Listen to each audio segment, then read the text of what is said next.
पहला रंग केसरिया जो हिम्मत और बलिदान का प्रतीक है, दूसरा रंग सफेद जो शांति का प्रतीक है, तीसरा रंग हरा जो समृद्धि का प्रतीक है, बीच में नीला अशोक चक्र जो जीवन चक्र को दर्शाता है। लेकिन हमारे तिरंगे ने इस रूप को लेने से पहले एक बहुत लंबा रास्ता अख्तियार किया है। हम आपको वो भी बताते हैं और तिरंगे के रचयिता से भी मिलवाते हैं।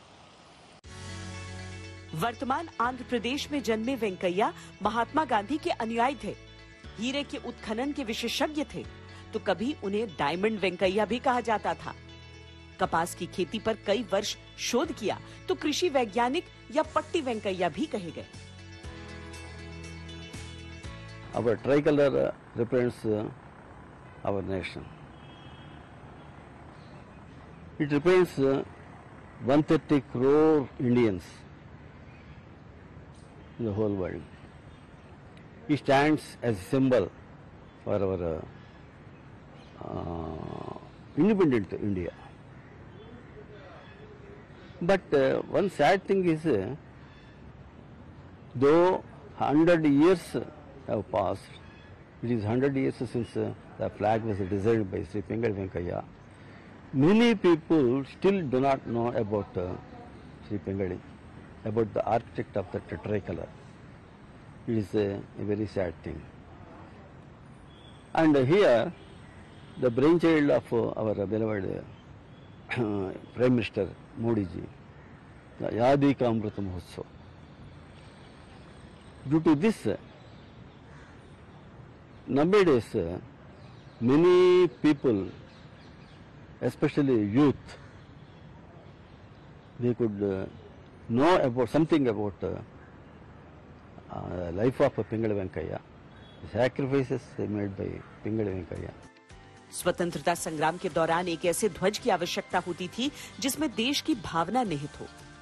पिंगली वेंकैया ने 1916 से 1921 तक 30 से अधिक देशों के ध्वजों का अध्ययन किया और 1921 में ही विजयवाड़ा में भारतीय राष्ट्रीय कांग्रेस के अधिवेशन में लाल और हरी पट्टी का ध्वज महात्मा गांधी को सौंपा। महात्मा गांधी ने इसमें सफेद पट्टी जोड़ने को कहा।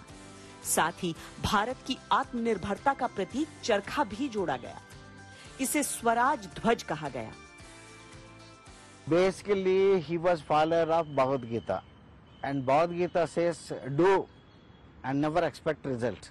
That was his. And I remember when I was a youngster, I used to read his diaries. He used to walk around 18-20 kilometers because he no lack of money.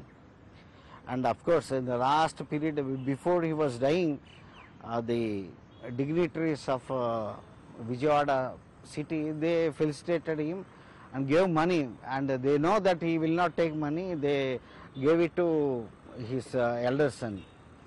That was his humbleness. He never asked anything. He never, after the design of the flag and after getting the independence, he never came into public life. पिंगली के designer झंडे के 10 साल बाद 1931 में झंडे के रंग और प्रतीक चिन्हों को लेकर एक अलग तरह की बहस होने लगी। कुछ लोगों का मत था कि चरखा हटाकर उसकी जगह शक्ति के प्रतीक गदा को रखा जाए। कुछ लोग मांग कर रहे थे कि गेरुए रंग की एक पट्टी और जुड़े। कुछ सिखों का सुझाव था कि या तो झंडे में पीला रंग भी जोड़ा जाए या सभी धार्मिक प्रतीक हटा दिए जाएं।